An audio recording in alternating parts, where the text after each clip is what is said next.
ஜெயகிருஷ்ணன் முதனை விதாசலம் இவருங்க உள் ஃபினிஷிங் முடிஞ்சிச்சு. வளர்ந்தல பக்கம் ஃபுல் வேலை முடிஞ்சிச்சு. இப்போ மேல் வேலை பண்ண போகுது போயிட்டு பாருங்கள்.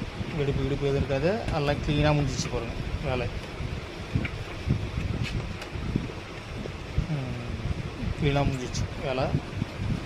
உள் ஃபினிஷிங் வேலை முடிஞ்சிடுது. இப்போ மேல் ஃபினிஷிங் பண்ண போகிறோம். மேல் ஃபினிஷிங் பண்ணிவிட்டு உங்கள்கிட்ட காமிக்கணும் பாருங்கள். மேல் ஃபினிஷிங் பண்ணணும். உள் ஃபினிஷிங் வேலை முடிஞ்சிடுச்சு. ஜெயகிருஷ்ணன் முதனை விருதாசலம் அவர்கிட்ட வேலை முடிஞ்சிடுச்சு. ஜெயகிருஷ்ணன் முதனை விருதாசலம் பாருங்கள். அந்த மேல் ஃபினிஷிங் பண்ண அப்புறம் பாருங்கள் எப்படி இருக்கு பாருங்கள். கட்டை மேல் ஃபினிஷிங் பண்ணிவிட்டு காமிக்கிறாங்க எப்படி இருக்கும் பாருங்கள். மேல் ஃபினிஷிங் பாருங்கள் பண்ண போகிறேன். கட்டை எப்படி இருக்கு பாருங்கள். மேல் ஃபினிஷிங்கு பண்ணிவிட்டு காமிக்கிறோம் நான்.